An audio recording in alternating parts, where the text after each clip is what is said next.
Bonsoir à tous. Ça bug pas. Si, ça buguait pas. Enfin, ça buguait, ça bug pas. Voilà. Donc, je vais faire la vidéo, une des vidéos dont j'ai expliqué que je ferais. J'ai décidé de la faire maintenant. Tranquille, posée devant la télé avec le chat. J'ai passé une très bonne journée aujourd'hui. Passé beaucoup de moments à me balader, à marcher avec mes enfants. Et du coup, ce soir, je me suis dit, tiens, je vais me poser un peu devant la télé. Et c'est un endroit en fait où je faisais à l'époque exactement la même chose. Donc je me posais devant la télé et je faisais des vidéos, je me parlais à moi. C'était dans ma période de séparation. Cette vidéo que je vais faire aujourd'hui, c'est celle qui concerne les finances. Ce que moi j'en ai compris, comment ça s'est passé pour moi. Les recherches que j'ai faites au niveau de ma famille, justement, pour voir s'il y avait du transgénérationnel ou s'il y avait des vœux que j'aurais pu faire, vœux de pauvreté, etc. Euh, et du coup, je voulais la faire ce soir parce que je sais, j'ai vu dans certains commentaires, mais pas dans mes vidéos, mais dans d'autres vidéos, sur lesquelles je suis tombée par hasard, où des personnes euh, parlaient de ça justement, de ce côté financier que l'on n'aborde pas. Ou alors qu'on aborde en disant tout simplement il faut que vous soyez indépendant, il faut que ci, il faut que là. Et c'est vrai que moi j'avais écouté certaines vidéos euh, qui parlaient de ça et je m'en rappelle à l'époque, je m'étais dit alors là je vais être dans la merde. Voilà. Moi je suis assez yin alors. J'ai pas eu. Enfin, j'avais pas vraiment ce côté. Comment peur de ne plus avoir. Parce que la vie a toujours fait que je n'ai jamais. Enfin, pas jamais. Ben non, je pourrais même dire jamais. Parce que. Quoi qu'il en soit, j'ai toujours été. Toujours reçu, toujours. Même s'il y a des moments qui ont été difficiles, je vais raconter un peu mon histoire, mais j'ai jamais manqué de choses qu'on pourrait dire, voilà, dans lesquelles on n'a rien. Voilà. Moi, je suis de parents divorcés. J'ai connu des histoires dont je ne me rappelle pas moi, mais qui m'ont été rapportées, bien évidemment, de ma famille, où j'avais eu connu à l'époque, quand j'étais petite, devoir manger du pain dur avec du riz et de l'eau parce que justement ma maman qui était mère au foyer à l'époque et mon père avait des tendances, j'allais dire des tendances runner, mais un peu dans l'attitude hein, d'être quelqu'un qui en fait aimait bien butiner. J'allais dire quelque chose. J'allais dire quelque chose, mais n'importe quoi. Ça commence bien. Au lieu de butiner, j'allais dire bouh. Bref, bref, voilà. Et du coup, voilà, ça, je l'ai. Alors, on l'a dit, bien évidemment que ça va me servir. Ça m'a servi. Ça m'a servi à vivre ce que j'ai vécu par la suite. Si j'avais pas connu ça à l'époque, ah, je vais m'en remettre parce que là, si j'avais pas connu ça à l'époque, j'aurais pas connu la suite. Et du coup, mes parents ayant divorcé, ben, bien évidemment, ma maman qui avait trois enfants, elle a bien dû apprendre à se débrouiller un peu, si on veut, enfin du mieux qu'elle pouvait, parce que c'est vrai que on n'est pas là pour critiquer, hein, Elle a fait au mieux qu'elle pouvait. Voilà. Et moi, j'ai eu un beau papa, qui est mon papa pour moi, même si mon père de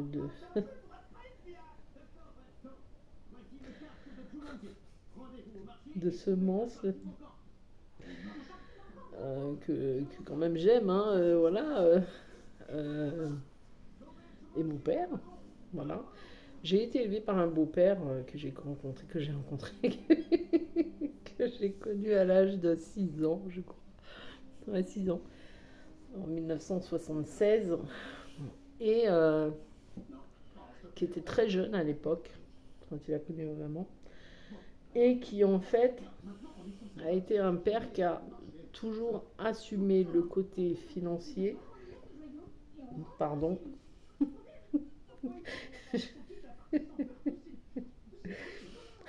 Toujours connu le côté financier. Enfin, toujours connu. Pardon. A toujours assumé. Voilà. Je suis la deuxième d'un long troupeau. On va y mettre de la bonne humeur, hein. Franchement, là, avec moi, on va pas passer par le mélodramatique. Je suis la deuxième donc d'un lot troupeau. Je crois que mes guides clowns sont revenus. D'un lot troupeau et d'une grande fratrie, puisque en tout, on est nombreux. En tout, ben,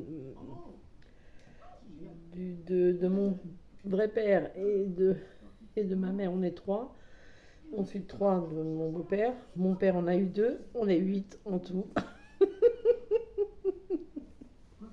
Mais bon, bref. Donc je suis la deuxième. Numéro 2.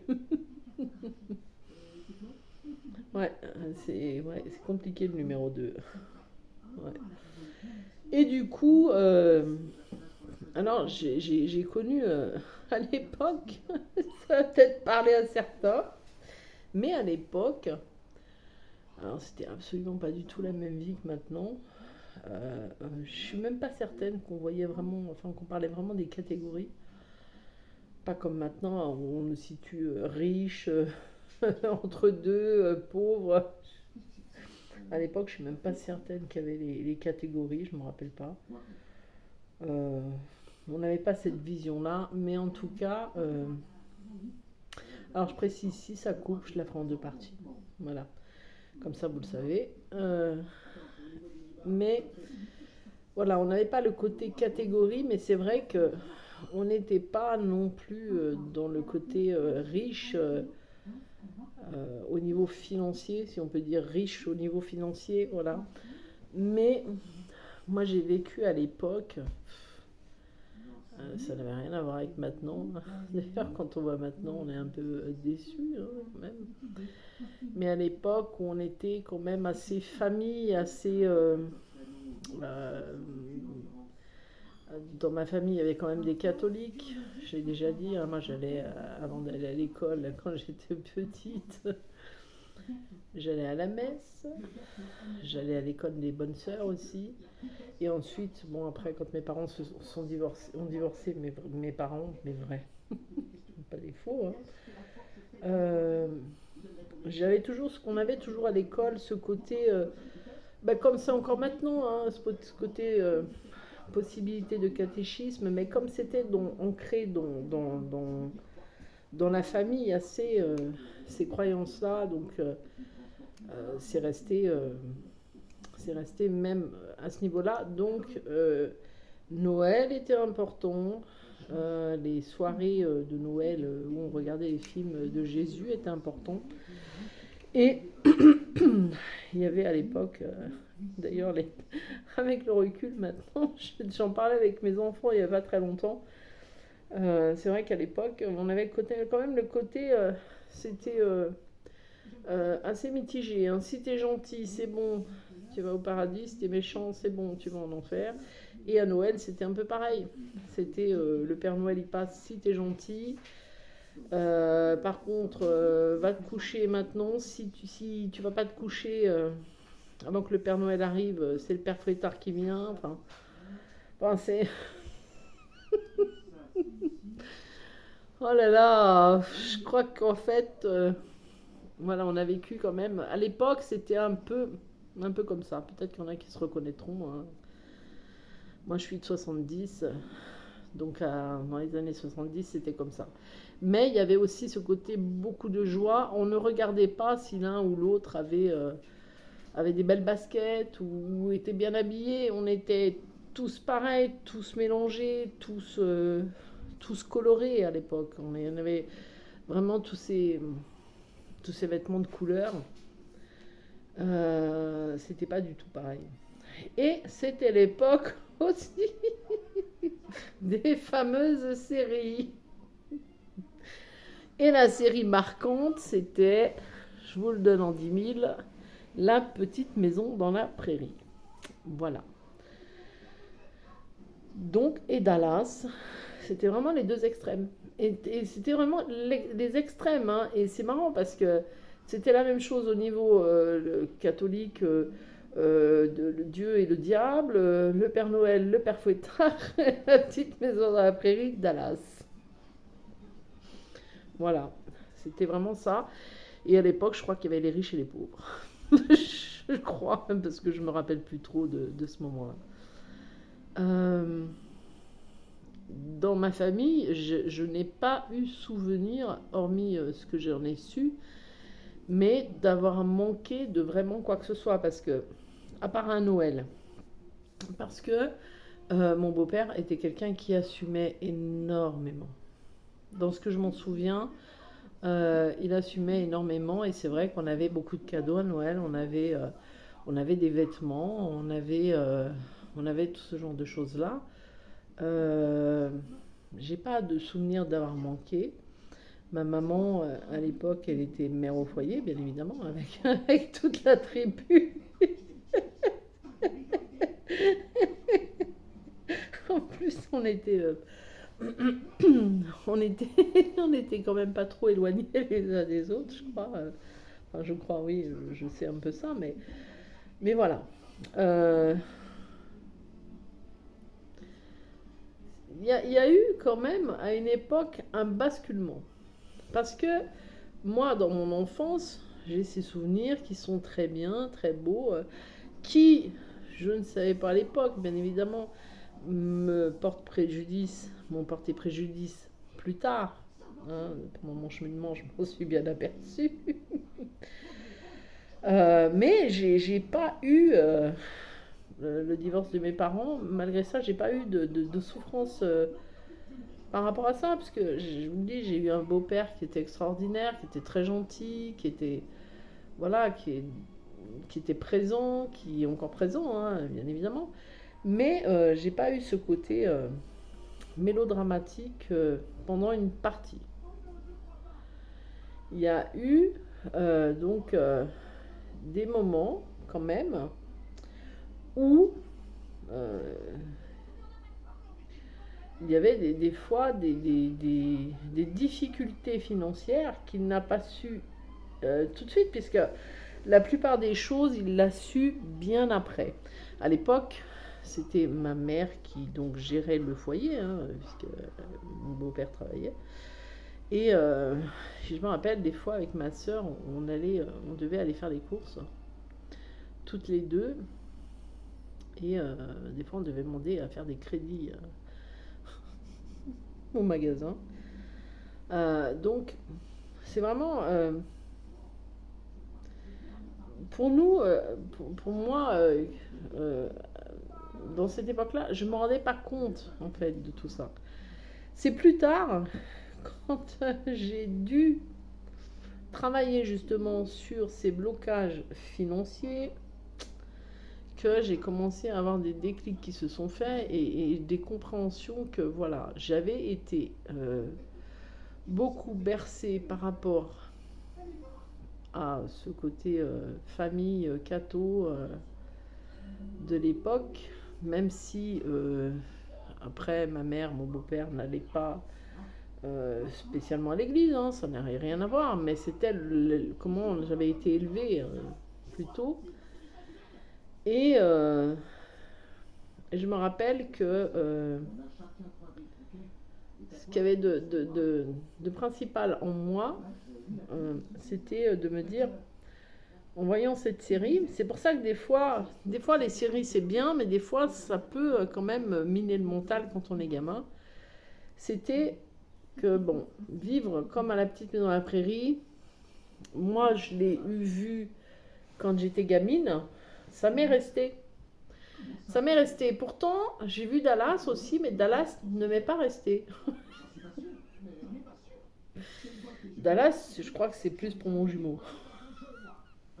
Moi, c'était le côté la petite maison à la prairie, ce côté famille, ce côté la maman, elle s'occupe du foyer, le papa, il travaille, ils ont de la nourriture, ils traversent des moments qui sont difficiles. Alors, quelque part, c'est sûr que ça fait partie des aléas de la vie, hein, donc quand on voit ça, c'est un petit peu une réalité quand même. Et pour moi, après, au fur et à mesure, quand j'ai grandi, j'ai eu travaillé, etc., j'avais mon argent, tout ça.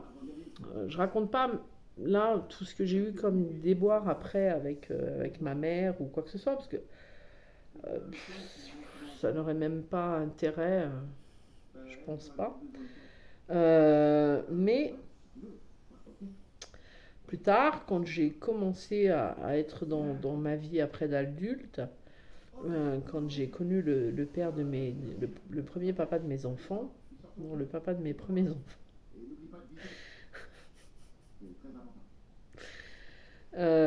j'ai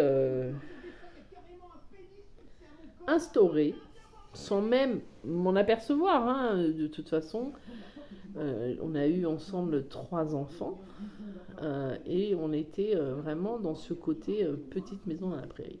C'est-à-dire que je n'ai jamais eu peur de manquer de finances parce que, en regardant cette série, j'ai toujours appris la débrouillardise. Voilà. Je me disais qu'avec peu, on pouvait faire beaucoup. C'est-à-dire que j'ai quand même, j'avais quand même ce côté, je sais pas comment on pourrait dire, mais débrouillard dans le sens où avec peu, je faisais énormément. J'ai appris la cuisine familiale, voilà, des choses comme ça. Et c'est vrai que pour moi, l'argent revenait tout le temps, en fait. Donc, je me disais pas que on est dans un manque, puisque l'argent revenait tout le temps. Euh, les choses après, bon, j'ai connu après avec mon ex-mari, on avait les crédits à la consommation à l'époque, des choses comme ça. Donc, c'est pareil, je voulais quelque chose, je l'achetais de cette manière-là. À l'époque, c'était un peu à la mode. Ça a démarré dans je ne sais plus quelle année, mais c'était quelque chose qui était à la mode. Donc, c'est pas quelque chose qui pour nous était quelque chose d'inconnu, puisque la plupart des gens connaissaient ça. Et donc, je, même si on pouvait me dire, ouais, mais toi, tu es inconsciente et tout ça, moi, je me disais, mais c'est pas une inconscience, parce que quelque part, c'est ce qui m'a beaucoup aidé, parce que je me disais aussi, mais pourquoi tu voudrais que je me fasse du souci, alors que quoi qu'il arrive, je sais très bien que je ne manquerai pas de choses que l'univers me rapporterait. À l'époque, je me disais pas l'univers, mais c'est après avec le recul, en fait, le recul où je me suis aperçue qu'en fait, mon énergie, elle était déjà ouverte à cette époque-là, peut-être pas de la bonne manière, mais elle était déjà ouverte à me dire, bah, c'est cyclique, donc ça part, ça vient, ça part, ça vient. Voilà. J'ai quand même connu les difficultés financières avec mon ex-mari aussi. Les factures comme tout le monde, etc., etc., qui sont difficiles. J'ai connu à cette époque-là le système des enveloppes. Alors, c'était pas comme maintenant, mais à l'époque, c'était aussi comme ça. J'ai connu aussi les réserves, donc le fait de commencer à acheter, d'éviter de manquer de quelque chose. À l'époque aussi étaient sortis les premiers magasins discount, là, c'était en 92, oui, 92, où c'était commencé à arriver en France, etc. J'ai connu l'ouverture du McDo. Enfin, voilà, vous imaginez bien que j'en ai connu des trucs. Mais voilà, pour moi, on était heureux tant qu'on s'aimait. Voilà, on avait une famille, on était famille. J'étais très famille. Et j'ai eu ce côté de me souvenir que tout était beau, tout était rose. On partait en vacances comme chaque. Enfin, comme ce que j'avais connu, hein, parce que moi j'ai connu de partir en vacances quand j'étais enfant. Donc on partait en vacances, on partait en famille. Nos parents tricotaient, donc moi je tricotais. Enfin, nos parents, nos mères. Donc moi je tricotais. Arrière-grand-père, arrière-grand-mère, on faisait les vêtements. Hein, on avait des pantalons, nous, à l'époque. Maintenant, les jeunes, ils en voudraient pas. On devrait peut-être leur mettre, leur faire, en fait. Ça devrait exister, ça. Mais voilà, les pantalons en laine, nos parents, enfin, nos mères, nos grands-parents, nos grands-mères, arrière-grand-mères, nous tricotaient des pulls, nous tricotaient des pantalons. Voilà, que des choses comme ça. Donc, pour moi, j'avais déjà les atouts de la débrouillardise. En plus, à l'époque, je cousais aussi des vêtements, certains vêtements de mes enfants. Donc, je me suis dit, mais quoi qu'il en soit, on ne manquera jamais de rien. Voilà. Et quoi qu'il en soit, je n'ai jamais du coup manqué de rien, même si ce que moi je voyais comme quelque chose de grand, eh ben, c'était quelque chose de limité. Voilà. Parce que j'ouvrais ma conscience à la pauvreté quelque part. À me dire, ben voilà, l'amour ça suffit, la débrouillardise, etc., etc., tout ça, ça suffit. Donc j'ai ouvert ma conscience sans même m'en apercevoir au fait de t'as été pauvre, t'as connu ça étant enfant, donc tu continues comme ça, et puis tu nourris ça. Donc ça a été un déclic que j'ai eu il y a, je sais plus, je ne sais plus, 3-4 ans je crois, lors d'une conversation avec un de mes enfants. Et par la suite, ensuite, j'ai eu une période où, après mon divorce, j'avais connu l'autre côté. C'est-à-dire que j'avais les finances pour... j'étais d'ailleurs beaucoup, beaucoup dans le côté fièvre acheteuse. Je pense que c'est ça qu'on pourrait dire, ouais. À une époque où j'étais extrêmement malheureuse, puisque j'étais avec un pervers narcissique après, où j'ai connu la fièvre acheteuse, et donc du coup, bah, évidemment, j'avais autant de couleurs de sacs à main, j'avais autant de sacs à main de couleurs que les mêmes choses en chaussures, que la même chose en vêtements. J'allais tout le temps me faire les ongles, vous savez, manucure, faux ongles blancs.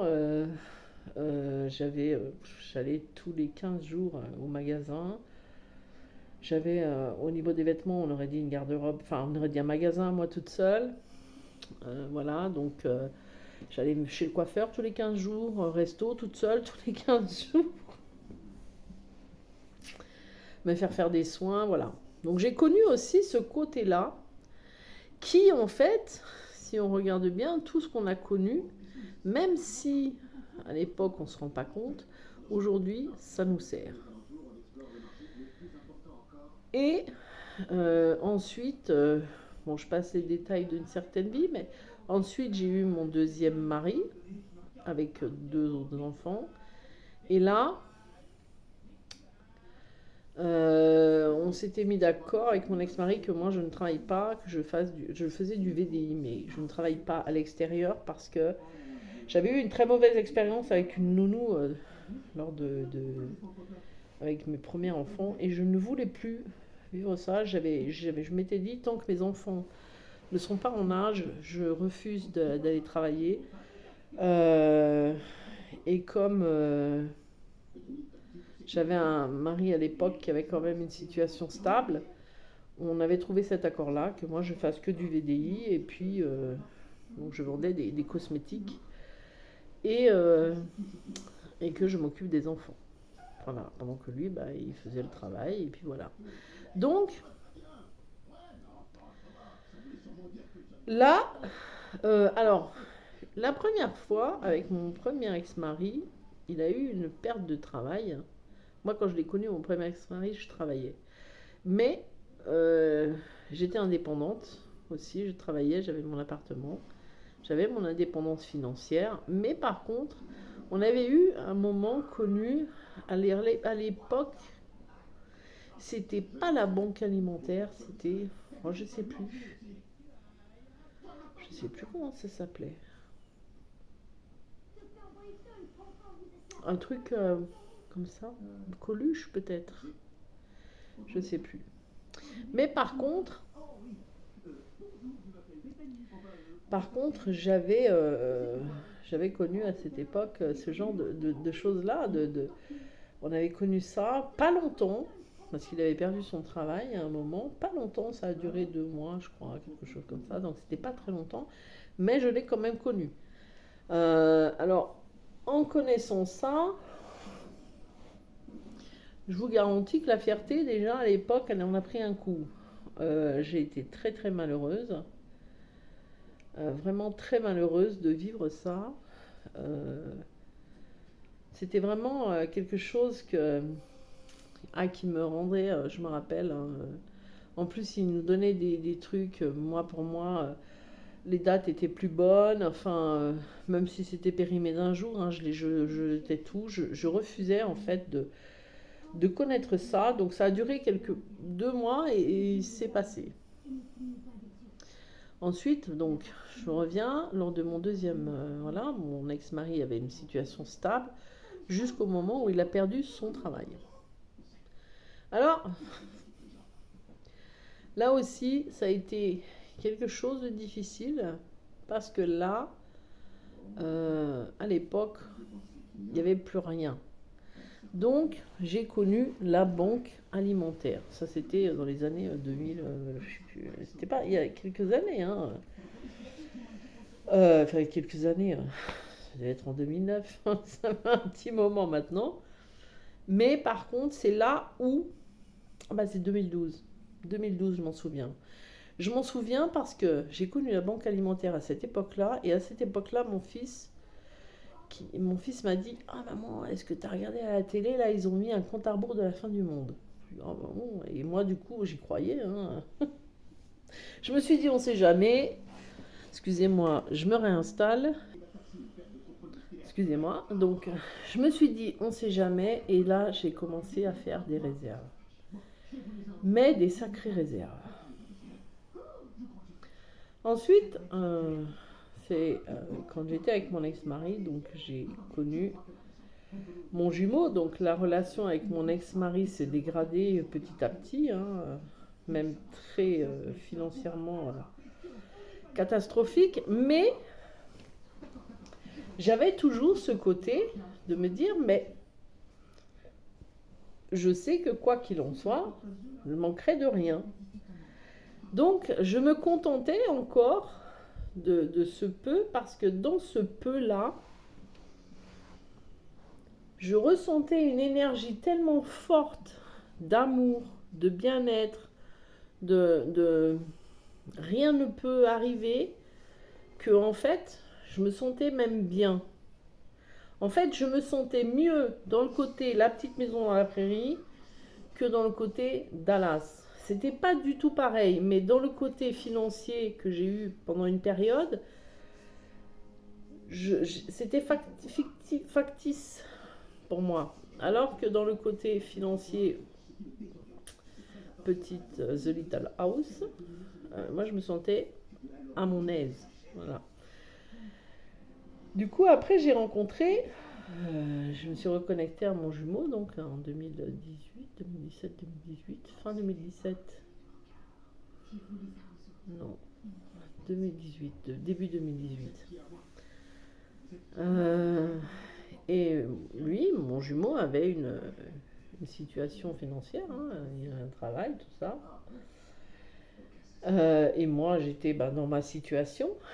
Voilà, hein, c'est parti tellement vite en cacahuète ma situation que Donc voilà, mais j'ai retrouvé, parce que j'ai pas vécu. Alors, j'ai vécu très rapidement avec ma moitié, mais avant de vivre ensemble dans cette maison, euh, on a vécu chacun dans notre maison, bien évidemment. On n'habitait pas au même endroit de toute façon.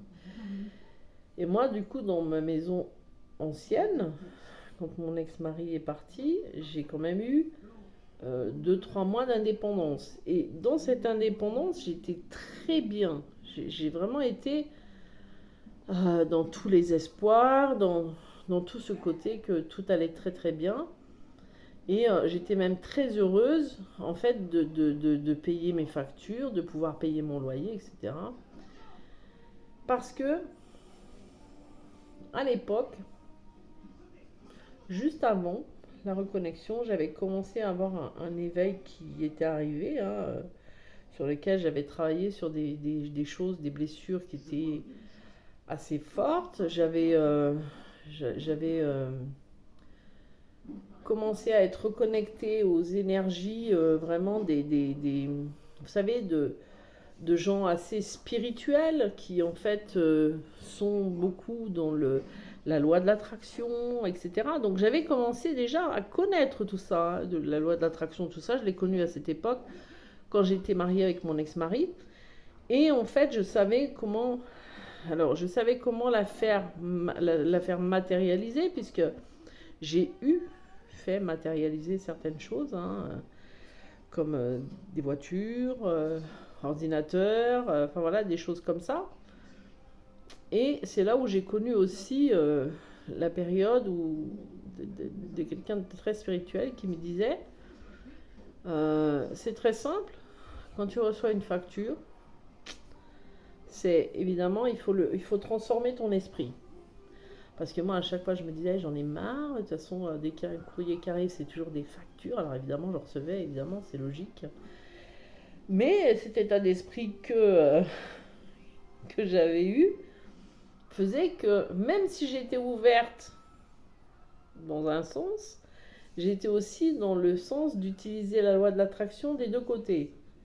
Mais par contre, ma façon de parler n'était pas la bonne. Et c'est en échangeant avec un monsieur, justement, dans ce côté... j'avais échangé avec quelqu'un qui était dans les géobiologues à l'époque, parce que j'avais eu des problèmes dans mon ancienne maison. Et du coup, c'est en échangeant avec lui qu'il m'a dit, écoute, quand tu as l'électricité, quelqu'un te met l'électricité, il te rend un service. Parce que là, tu as l'électricité, tu peux brancher ton frigo, tu peux te chauffer, tu peux être éclairé, c'est un service qu'il te rend. En échange, lui, ce qu'il demande, c'est un autre service, c'est-à-dire que tu lui payes ce service que lui te rend. Et pour l'échange, en fait, lui te demande juste le côté financier. Alors il m'avait expliqué, donc ouvre-toi tout ce champ-là, et ce que tu fais, c'est que dès que tu reçois une facture, tu mets facture réglée par l'univers. Voilà. Donc, j'ai pratiqué ça avant ma reconnexion pendant un certain temps. Et ça fonctionnait très bien. Ensuite, quand j'ai connu mon jumeau et qu'on a emménagé ensemble, vu qu'il n'habitait pas dans le même département, c'est lui qui est venu dans mon département. Et quand on a vécu ensemble, lui, il s'est retrouvé sans travail. Donc, moi, toujours dans le... C'est pas grave, ce qui compte...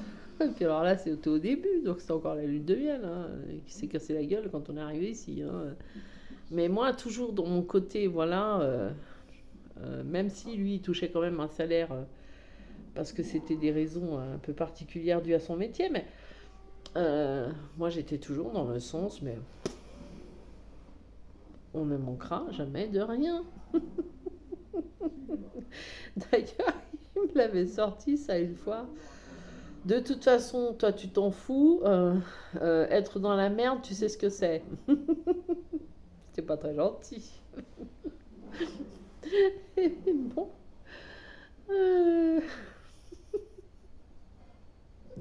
Et bon, du coup, ce que j'ai appris avant, et que ce soit la petite maison à la prairie, Dallas, les croyances, la foi, tout ce qui est énergétique, comment attirer, s'ouvrir au champ des possibles, se dire c'est bon. Du moment qu'on a des gens à aimer, qu'on a des gens qui nous aiment, parce que moi je suis comme ça depuis l'âge de 7 ans, hein. Du moment qu'on a des gens à aimer, qu'on a des gens qui nous aiment, qu'on a la santé, qu'on arrive à faire des choses, qu'on arrive à partir en vacances, peu importe, c'est que tout est parfait. Et c'est vrai que j'avais beaucoup étudié à l'époque tout ce qui est... je me rappelle, moi je faisais passer les âmes, j'étais rituelique, j'étais vraiment ouverte à toutes ces énergies, hein.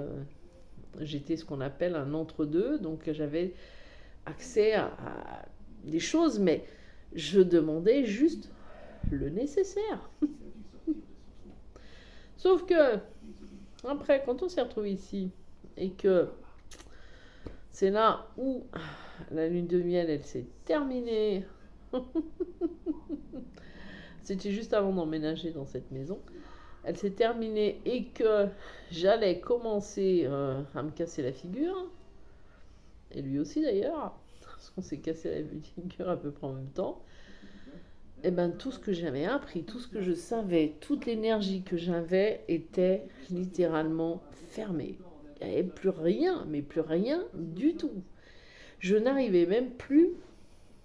Mon esprit était tellement focalisé, surtout pendant la première séparation, sur comment on va faire, comment je vais faire pour qu'il revienne, pourquoi il fait ça. J'étais partie tellement là-dedans que en fait j'avais perdu tout cet intérêt, toute cette énergie, toutes ces connexions. Il n'y avait plus rien. Et du coup, c'est ce qui m'a bloquée. En même temps, il fallait que ce soit comme ça parce que si j'avais eu tout, quand on a... Alors, c'est pas quand on a le côté financier, on peut. Voilà, quand on a le côté financier, c'est sûr qu'on peut faire plus de choses, comme se payer un massage, partir en vacances comme ça, là, en claquant des doigts, ça y est, maintenant j'en ai marre, je me casse. C'est là où on voit que le côté financier, malgré tout, il ne servait pas à grand chose. Parce que quand on est dans la déprime, on peut avoir tout l'or du monde. Quand on n'est pas bien, quand on se pose 10 000 questions, quand est-ce qu'il revient, qu'est-ce que si, qu'est-ce que là, les finances, elles servent à une chose. Il faut se le reconnaître. En tout cas, c'est à moi ça que ça m'a servi. C'est à se payer de la cartomancie, allez vas-y tu m'enlèves les sorts, tout est lié en fait à comment je peux faire pour récupérer l'autre. Il n'y avait rien dans ce que moi je faisais ou ce que j'étais qui était dans le sens comment tu peux faire pour t'assurer quelque chose de bien pour toi, etc. Moi c'était un néant total. C'était juste... alors j'ai eu ça et puis j'ai eu aussi le côté que... se retrouvant seul dans cette maison, il fallait bien se débrouiller, il fallait bien gérer. Donc c'est vrai que mon état d'esprit était déjà au pitoyable, mais pitoyable. Et la maison étant très grande, il fallait que j'arrive à avoir le moral, le physique et tout ce qui va avec, parce que on a des animaux ensemble, parce que la maison, fallait s'en occuper, parce que les enfants, fallait s'en occuper. En plus, moi, je suis isolée, donc, enfin, on est isolés, donc... ma famille à moi, à part mes fils qui habitent pas trop loin de moi, mais à qui je voulais absolument rien dire, ma famille est à 200 km. Donc, j'étais vraiment seule avec mes enfants. Mes amis, bien évidemment, ont été évacués par ma moitié. Tout a été fait d'ailleurs pour que je sois seule. Alors je voyais des fois des vidéos de gens qui disaient si vous avez besoin d'aide, contactez-moi, si vous avez besoin d'une guidance ou de ci et de là. Donc tant que j'avais un peu de finances, je l'ai fait. Ça m'a coûté en tout, je crois que j'ai eu dépensé Ah, ce sera honteux de le dire. Comme tout chez eux, je pense. Enfin, peut-être pas tous, il y a certainement des exceptions. Mais en attendant, j'ai assisté à ma chute financière phénoménale à un point que il a fallu que je prenne des décisions qui ont été très lourdes. Mais heureusement, j'avais déjà connu ça quelque part. Je dis heureusement parce que si je ne l'avais pas connu à l'époque, j'aurais jamais su comment faire. Euh, J'aurais eu du mal à le faire. Ça, c'est sûr et certain. Parce que malgré tout, on a beau dire, hein, c'est sûr que j'avais aussi une fierté hein, quand même. Je dirais pas comme tout le monde, mais un petit peu quand même. Hein. Et aller toquer, demander de l'aide, aller oser dire waouh, là je suis dans la merde, je sais pas comment faire. Ah, je sais même pas comment je vais me chauffer parce que moi c'était ça dans ma tête hein. Et puis j'avais quand même la chance que lui malgré tout il m'aidait toujours pour nourrir les animaux, il m'aidait toujours à payer certaines factures parce que du jour au lendemain quand il a fallu que je me déclare seule. Déjà, c'était extrêmement difficile. Hein. C'est des amis à moi qui m'ont dit il faut que tu le fasses parce que tu vas faire comment. Moi, je voulais pas le faire. Hein. J'ai attendu 2 3 mois avant de le faire. Hein. Mais je me suis. Attendez, je me repositionne. Mais je me suis quand même retrouvée dans une situation merdique. J'en rigole maintenant. À l'époque, c'était le désespoir total, hein, je vous le garantis. Hein. Donc, toutes les peurs. Comment je vais faire? Comment je vais faire pour gérer la maison? Comment je vais faire pour m'occuper des animaux? En plus, l'hiver ici, il fait très froid. Très, très froid. Comment je vais faire pour amener le chauffage? Enfin, tout dans ma tête était comme ça. Et j'ai mis 2 3 mois avant de réussir à me déclarer seule parce que je me laissais plonger. J'étais persuadée, je me disais c'est impossible quoi. C'est impossible que. Parce que là en plus, à l'époque de là où je vous parle, je crois que c'était la deuxième séparation. Et pour moi, la deuxième séparation, elle était même pas ancrée dans ma tête. Elle était nulle part en fait. Du coup, j'ai eu beaucoup de mal à me déclarer toute seule. D'autant plus qu'en plus on était paxés, donc je me disais mais c'est impossible quoi. Voilà. Donc j'ai attendu 2 3 mois en discutant avec d'autres flammes jumelles qui me disaient mais c'est impossible, tu ne pourras pas rester comme ça. Donc je me suis déclarée toute seule, mais avant j'ai aussi dû aller demander de l'aide à l'assistante sociale parce que là ça a été un effondrement.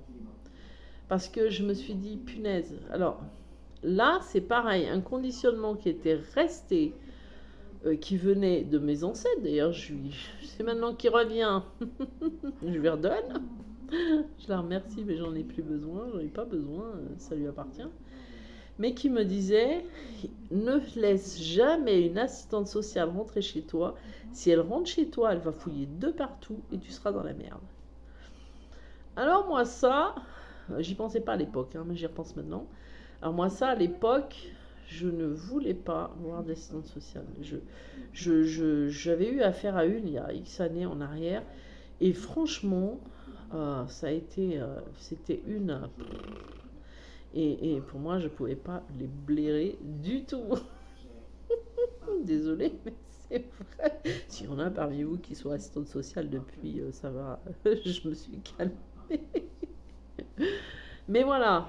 Et puis ça me mettait une peur, mais une peur. Je me disais, punaise, ça va être un désastre. Sauf que là, j'avais pas le choix. Donc je suis allée demander un coup de main pour payer certaines factures, un coup de main pour pouvoir avoir du chauffage, parce que je suis chauffée au fioul, donc il me fallait quelque chose, hein, voilà. Et des tickets pour manger. Donc je l'ai fait. Je me suis réinscrite à la banque alimentaire parce que j'avais eu besoin d'y aller, hein. Donc j'ai continué la banque alimentaire. Et, euh, et là, c'est au fur et à mesure des mois qui ont passé, c'est lors d'une discussion avec mon fils qui, en fait, on était allé se balader et il m'a dit, écoute, j'en ai marre. Parce qu'il me dit, tu sais quoi, dans cette famille, en fait, on est une famille de pauvres et on pourrait jamais avoir une voiture neuve. Et il me disait, moi, j'en ai marre, je veux une voiture neuve. Quand il m'a dit ça, je me suis dit, punaise, mais c'est ça, est-ce que je dois travailler là-dessus? Alors j'ai commencé à tout fouiller. J'ai commencé à aller chercher dans mes ancêtres. Donc j'ai été beaucoup, beaucoup, très loin, moi. Je voulais savoir absolument quelle était la situation sociale de chaque ancêtre. Donc de mes parents, je savais, hein, mes grands-parents, arrière-grands-parents, arrière. Moi je suis montée loin, des deux côtés. Principalement du côté de ma mère, parce que je savais que c'était côté de moi, de ma mère, qu'il fallait que je cherche. Donc j'ai été chercher mes ancêtres, j'ai regardé les métiers que faisaient les femmes, j'ai regardé les métiers que faisaient les hommes. Je me suis dit, punaise, qu'est-ce qu'il y a comme schéma répétitif? C'est pas possible, quoi. Mais j'ai été... j'étais dans un truc de fou. Par contre, aussi fou que ça paraissait, parce qu'il y avait un truc au niveau famille qui ressemblait énormément, hein, puisque la plupart bah, c'était les femmes, elles s'occupaient des enfants, ou les femmes, elles faisaient les ménages, voilà, des trucs comme ça. Mais par contre, il y avait une chose qui était sûre et certain, qui m'a pesé aussi, beaucoup, qu'il a fallu que je travaille beaucoup et que j'ai encore des choses, hein, on a toujours des résidus, hein, même si là, bien évidemment, j'ai beaucoup avancé, mais c'est le côté, les choses que nous donnent nos ancêtres, ils ne nous transmettent pas que du caca quand même, hein. Ils nous transmettent aussi des outils et des forces de caractère. Et moi, c'est ce qui m'a en fait aidé, c'était la force de caractère qui m'avait été transmise par mes grands-mères. Voilà, ma grand-mère maternelle et mon arrière-grand-mère. Cette force de caractère, cette volonté de faire, d'y aller, de foncer, de ne pas se laisser abattre. Et c'est ce qui m'a aidé quand même. Pour ça, je les remercie beaucoup. Et du coup, j'ai quand même continué avec la banque alimentaire un certain temps, pendant ma deuxième période de séparation, jusqu'à un moment où, un jour, j'ai commencé à être dans le désespoir de me dire, j'en ai marre de toujours manger la même chose. Je n'arrivais plus à manger et je me suis beaucoup questionnée et je me disais, je ne peux plus en fait. Je ne peux plus supporter de manger toujours la même chose. Voilà. Alors,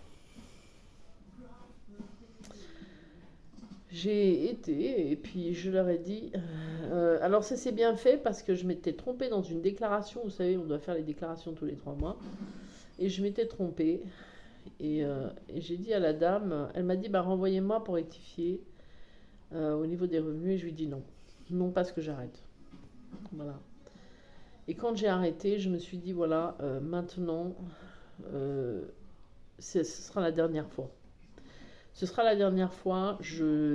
Voilà. Pour moi, ce sera la dernière fois, hein, et c'est dans mon état d'esprit actuel et qui a été au moment même, parce qu'ils m'ont dit, si vous avez besoin, vous revenez. Ça fait maintenant 2 ans. Oui. Oui, oui, en 2024. Et j'y suis jamais retournée. Et l'idée ne m'est même pas venue d'y retourner. Parce que, entre deux, j'ai aussi remis en pratique beaucoup de choses que j'avais connues avant. Ma façon de penser, mes prières, mes demandes. J'ai connu aussi des gens fantastiques, des gens qui expliquent très bien. Donc, par exemple, à Sandrine Muller, qui explique extrêmement bien comment couper des liens. Les vœux de pauvreté, j'ai beaucoup travaillé là-dessus, j'ai rendu à chacun, donc peut-être que j'en ai oublié, peut-être que je devrais le refaire, parce que il faut penser aussi que moi, quand j'ai eu ce déclic de me dire, bah, allez, maintenant je travaille ça et ça et ça, c'est facile de travailler en physique. faire des choses comme ça, c'est vraiment facile. Il suffit juste, par exemple, là, à un moment, je me disais, bon, bah, allez, je vais vous donner un exemple, mais allez hop, là, je vais couper, je vais faire ça, je vais couper certains trucs avec mes ancêtres, etc., etc. C'est mental. Ah bah ça, c'est ça, ah bah oui, c'est un déclic, il est mental, voilà, il est dans ma tête et je le fais en physique. Je coupe en physique. Sauf que tout ça, si c'est coupé physiquement, quand on fait des gestes physiques et que c'est mental, c'est pas terminé. Parce que la difficulté, c'est que c'est comme chaque chose, c'est dans tous les corps de conscience. Donc, si moi j'avais mentalement compris qu'il fallait que je le fasse, que je le mettais en pratique avec le physique, bien évidemment, euh, au niveau de l'émotionnel, c'était pas dedans. Parce que j'avais pas ce truc, allez hop, je fais ça comme ça. Non, moi c'était mentalisé. Et au niveau spirituel, c'est la même chose. Il fallait commencer un peu par le départ aussi, parce que spirituellement aussi, peut-être que j'étais venue pendant un certain laps de temps et étudier, si on peut dire, étudier la pauvreté pour rendre du karma, pour je sais pas, me dire, ben voilà, peut-être que j'ai fait des vœux, peut-être que j'ai fait ci, peut-être que j'ai fait là, et puis psychologiquement, spirituellement, peut-être que mon âme avait envie d'apprendre ça pendant ce temps-là. Donc il me fallait en fait le libérer dans tous les corps de conscience. Donc il a fallu que je le fasse plusieurs fois avant de vraiment l'intégrer, de me dire non. Maintenant, je suis ouverte au champ des possibles. C'est-à-dire qu'on ouvre toutes les portes et on se dit voilà, l'univers subviendra à mes besoins. Parce que c'est comme ça. Alors ça ne m'empêche pas d'avoir un travail. Mais quoi qu'il en soit, même si c'est un travail, bon, ça me plaît parce que c'est au côté s'occuper des personnes âgées, mais c'est pas non plus le travail que je veux faire jusqu'à mes 70 ans. Ce que je veux dire par là, c'est pas non plus du travail qui rapporte énormément de finances, mais au-delà de ça, il y a toujours quelque chose qui revient, comme quand je le disais au tout début, parce que quand on sait utiliser cette énergie-là, on sait comment ne jamais manquer de rien, parce que c'est pas possible dans notre conscience. Voilà, parce que quand on est vraiment ouvert, on se dit, ben, moi je suis ouvert. Donc on a toutes les vannes ouvertes et on accepte tout ce qui vient. Au niveau finance, au niveau, je sais pas moi, ben, par exemple, je vous donne un exemple, j'avais besoin de fioul à l'époque, je me disais, ah, putain, je sais pas comment je vais faire et tout, mais j'étais déjà ouverte. Et en fait, il existait une aide qui était réservée aux femmes seules, avec des enfants qui avaient besoin. Donc moi je ne le savais pas et du coup ben voilà, c'est comme ça que j'ai pu amener du chauffage à mes enfants, à mon foyer, voilà. Alors que ma hantise, je vous garantis, c'était vraiment de ne pas l'avoir parce que je suis dans les terres froides et dans les terres froides, il peut faire des fois jusqu'à moins 10, moins 15. C'est arrivé. Et donc, vous voyez, ce que je dis, enfin, tout est une question de perception. Tout est une question d'aller fouiller, d'aller regarder, aller chercher vos ancêtres. Moi, j'ai été regarder. Qu'est-ce qu'ils faisaient? J'ai interrogé aussi ma mère. J'ai eu appris des choses aussi, mais avant d'être dans ma reconnexion sur mes grands-parents, j'ai eu ça. J'ai eu tout ça. Après, j'ai eu à l'époque de mon ex-mari connu des découvertes de malades. Et je me suis dit, je ne veux plus connaître ça. Voilà. Moi, je connais l'abondance. Je veux connaître l'abondance. Voilà. J'ai pas toujours... Enfin, je veux dire, j'ai pas... je parle pas d'avoir des 10 000, des 50 000 euros. Je parle pas de ça. Je parle de l'abondance, c'est la fluidité. Voilà. Il y a aussi le fait que souvent, on a aussi peur d'avoir. Parce que autant qu'on a peur de manquer, on a peur d'avoir aussi. Et moi, ma peur à moi, parce que je l'avais eu appris, on me l'avait dit étant enfant, jeune, pardon, c'est que le fait que les gens aient de l'argent, ils font n'importe quoi avec. Et c'est vrai qu'on nous expliquait un petit peu que si tu as de l'argent, quelque part, déjà dans les catholiques, les lotos et tout ça, c'était pas dans les anciens. Il y avait dans certaines religions, c'était pas trop. Voilà, quoi, c'était pas les jeux de l'univers. Vous avez compris. Et donc, il y avait ça aussi. Il y avait énormément de croyances limitantes, énormément de choses qui étaient venues de ma famille, de mes ancêtres, des comportements de ma famille, que j'ai répété après. Parce que moi, quand quelqu'un disait ouais, je veux jouer au loto, je dis ah, mais surtout pas, oh là là, avec quoi tu vas jouer comme énergie. Enfin bref. Et c'est vraiment au fur et à mesure que, en fait, au plus on libère, au plus on libère de choses, au plus on se libère de ces croyances limitantes, au plus on a une foi, au plus on a une énergie qui augmente et au plus on se dit, ici et maintenant, l'abondance vient à moi. Voilà. Alors, il y a eu une époque, tous les jours, je répétais. Alors, attendez, c'était quoi?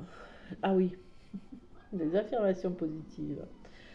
C'était j'attire la chance, j'attire l'argent, j'attire l'amour, j'attire l'amitié, j'attire les bonnes nouvelles, j'attire la santé. Et c'était ça, et je répétais ça tous les jours.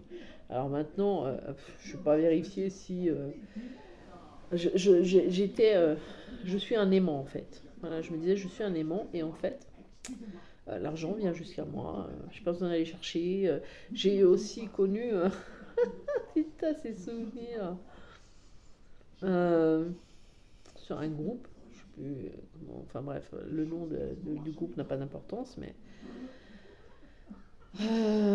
c'était sur un forum. Connu, bah là, le tableau de visualisation, où on pose, on fait, etc.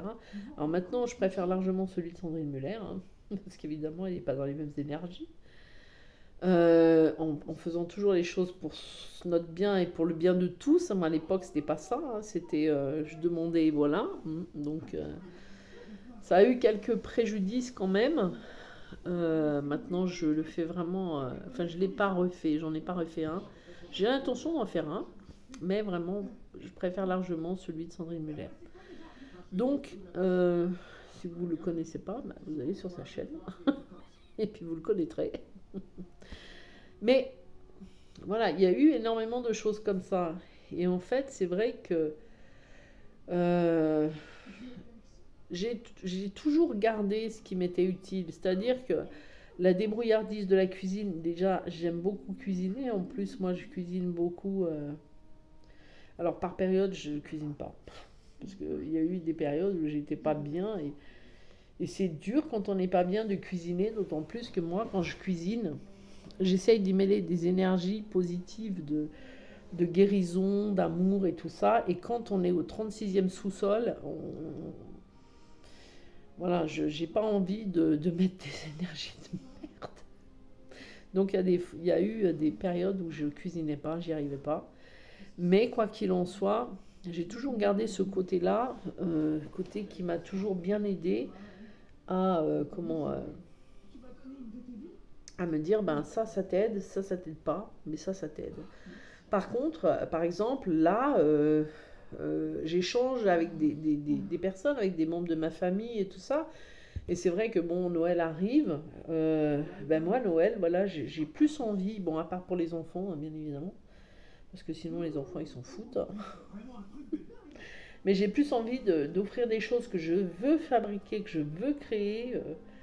aux adultes, hein, en plus on est nombreux, hein, moi j'ai 5 enfants, alors vous comptez bien.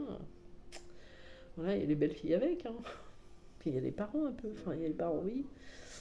Donc, et puis les amis, des fois on a envie de faire un cadeau, on a envie de faire des choses comme ça, on a envie de faire plaisir, voilà, parce que quand on reçoit un cadeau fait par quelqu'un, ou quelqu'un pense à nous et nous dit, ah ben tiens, voilà, je pense à toi, je t'envoie ça, eh ben c'est ça qui est bien, c'est ça l'abondance. L'abondance, elle est comme ça, elle est vaste, l'abondance. Il faut être ouvert justement à tout ça. Et moi, j'ai envie de, comme j'ai beaucoup de créativité qui me démange, ben, j'ai envie de créer moi-même certains trucs. D'aller aussi dans le naturel pour offrir certains produits que je fais moi-même ou je sais pas, ou même si jamais c'est dans un magasin, ben, acheter des produits naturels pour offrir aux autres. Enfin, quoi qu'il en soit, ce qui m'a beaucoup aidé aussi à l'époque, c'est le système des enveloppes que j'ai retrouvé dans une autre manière différente, mais en changeant l'état d'esprit, c'est-à-dire de se dire, je ne fais pas par peur de manquer, je fais parce que ça me fait plaisir de le faire. Voilà. C'est un état d'esprit. Alors, comme j'ai mis, moi, j'avais mis un commentaire aussi dans cette vidéo que j'avais vue. Moi aussi, j'ai connu la cata. Je viens de vous l'expliquer. J'ai aussi connu les énormes factures, hein, les dettes, quand j'étais en séparation, l'URSSAF qui m'est tombé dessus. J'en ai connu, mais par contre, à partir du moment où j'ai commencé à me recentrer sur moi et à travailler sur moi et à changer et à aller chercher, je me suis dit maintenant il y a une conduite à tenir. C'est-à-dire que plus jamais tu ne laisses quelque chose de côté. Voilà. Une facture, si elle est à payer, il faut qu'elle soit payée. Donc il faut toujours vérifier. Donc je vérifie qu'elle soit payée. Je vérifie qu'il y ait une possibilité de payer. S'il y a une facture, bien évidemment, il y a des fois, par exemple, du fuel ou des trucs comme ça coûte cher. Ou même, hein, vous avez une facture qui arrive de 200 ou 300 balles d'électricité, vous ne l'avez pas. Et ben, dans ces cas-là, il ne faut jamais fermer les yeux. Dans ces cas-là, vous appelez, vous demandez un délai, une possibilité. Il faut vraiment être dans la matière.